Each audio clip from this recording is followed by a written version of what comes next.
Rubahlah sebelum itu terlambat. Berhenti saling menyakiti. Belajar apa yang menjadi area-area sensitif dalam hidupnya. Kalau saudara pengen punya rumah tangga yang bahagia, berhenti saling menuntut, berhenti saling menyakiti, mulailah saling melayani, mulailah saling menghargai, dan jangan lewati line itu. Dan putuskan hari ini, saya mau bahagia dan saya mau membahagiakan pasangan saya. Pernikahan yang bahagia menuntut keduanya untuk memutuskan mereka mau bahagia. Amin.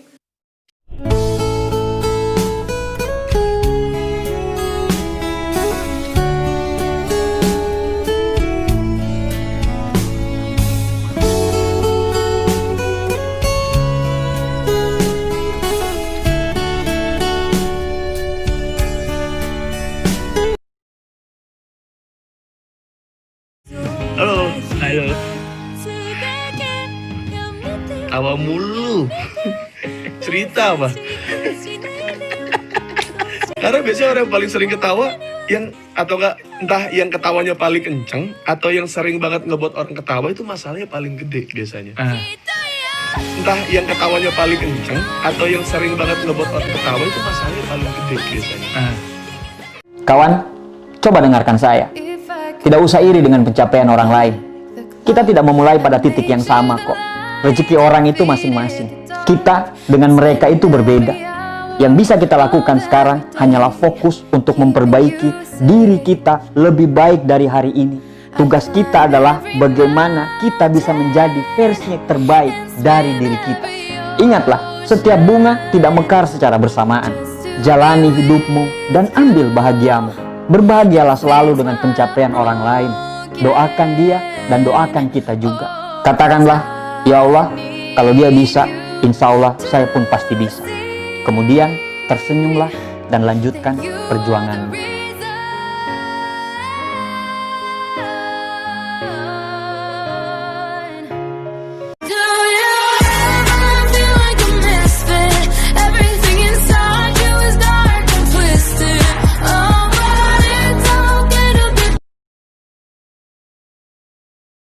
Wortel, telur, dan biji kopi. Masing-masing saya masukkan ke dalam mangkok berisi air. Lalu saya didihkan dengan air selama 15 menit. Lihat, wortel yang awalnya keras jadi lembek. Telur yang awalnya lembut isinya, sekarang jadi keras. Sedangkan kopi, tetaplah kopi. Justru memberi keharuman dan warna pada air tersebut. Apa arti dari percobaan ini? Air yang dipanaskan itu melambangkan permasalahan hidup. Dalam hidup, ada orang yang bermental seperti wortel. Awalnya itu kuat, kelihatannya tangguh banget, tapi sewaktu diuji berbagai masalah dalam hidup, ternyata lembek, gampang nyerah, tidak tangguh sama sekali. Telur melambangkan orang-orang yang lembut hatinya, baik hati, penyabar, pengertian. Tapi sewaktu diuji berbagai masalah bertubi-tubi, dia menjadi orang yang keras kepala, yang gampang emosi, mudah tersinggung. Kopi melambangkan orang yang tidak berubah. Dia tetap kuat ya kuat. Masalah justru membuat dia menjadi jauh lebih dewasa, sehingga mampu memberi warna dan keharuman di sekitarnya. Teori mah selalu gampang, tapi benar kan ada orang-orang yang seperti itu? Yang paling penting adalah Anda mau jadi yang seperti apa. Ayo jawab di kolom komen. Pasti banyak yang lucu dan gak nyambung. Saya katakan kepada Anda, walaupun mungkin ada yang tidak setuju dengan kalimat saya, carilah uang yang sebanyak-banyaknya. Kenapa? Ini bangunan dibangun dengan uang. SPP bisa murah karena ketua yayasan banyak uang. Dosen yang 10, mahasiswa 1, kenapa bisa hidup? Karena dia punya uang. Ambil, cari uang yang sebanyak-banyaknya. Semuanya terdiam kan?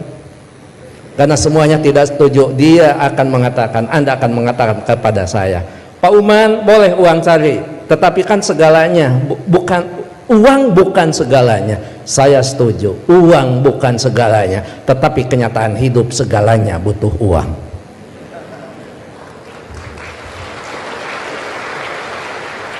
Gak mungkin beribadah haji kalau tidak punya uang. Hanya 1-2 orang yang bisa ibadah haji tanpa memiliki uang. Pak, uang itu tidak akan dibawa mati. Betul, saya setuju. Tapi tidak sedikit orang terasa mati kalau tidak punya uang. Pak, uang itu hanya akan menjadikan masalah. Setuju, tapi banyak masalah yang harus diselesaikan dengan uang.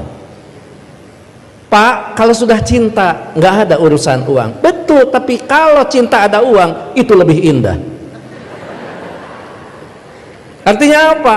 Kita bukan memandang enteng tentang uang, yang terpenting cari uang yang sebanyak-banyaknya dengan cara yang halal, dengan cara kejujuran, dengan tidak menyalahgunakan kewenangan, maka baru di situ dikatakan uang akan tepat berada di orang yang tepat, maka uang itu hakikatnya akan menjadi keberkahan bagi semua umat.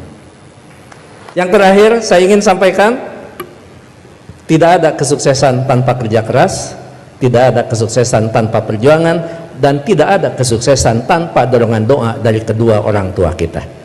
Investasi yang paling penting itu adalah istri. Ini alasannya. Yang pertama, karena pria itu dibilang sukses bukan dilihat dari rumah atau mobilnya, tapi lihat dari penampilan istrinya. Kalau mukanya berseri-seri, penampilannya oke, berarti sukses tuh lakinya. Yang kedua, kita bangun tidur, ketemunya istri. Mau tidur, ketemunya juga istri. Mau ngapa-ngapain, ketemunya istri. Kalau kita nggak bikin istri kita happy dan cantik, kita yang rugi. Kalau istri kita happy, suasana rumah tuh kayak di surga. Apa-apa enak. Yang ketiga, karena istrimu adalah orang yang bersama dengan kamu ketika kamu tua nanti. Investasikan waktu, perhatian, uangmu pada istrimu. Kayak gitu. Pikiran akan menjadi kata-kata. Kata-kata akan menjadi tindakan. Tindakan akan menjadi sebuah kebiasaan. Kebiasaan akan membentuk karakter. Dan karakter yang akan menuntun ke takdir hidup kita. Kalau pikiran kita selalu positif, akhirnya kata-kata kita pun akan selalu positif.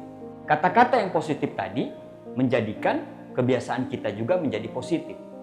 Kebiasaan yang terus berulang-ulang, berulang-ulang, dan berulang-ulang, itu yang akan membentuk karakter atau kepribadian. Sehingga masa depan kita pun insya Allah menjadi positif. Begitu pula sebaliknya. Kalau pikiran kita selalu dipenuhi dengan hal-hal yang negatif, tidak percaya diri, tidak optimis, selalu pesimis, selalu menyalahkan, maka kata-kata yang keluar pun akan sesuai dengan apa yang kita produksi oleh pikiran kita. Kalau kamu capek, istirahat. Kalau kamu lelah, ya tidur. Kalau kamu pengen nangis, ya nangis aja. Gak apa-apa kok kalau nggak baik-baik aja. Tapi jangan pernah mutusin apapun kalau kamu lagi capek atau sedih. Karena emosi itu cuma sementara.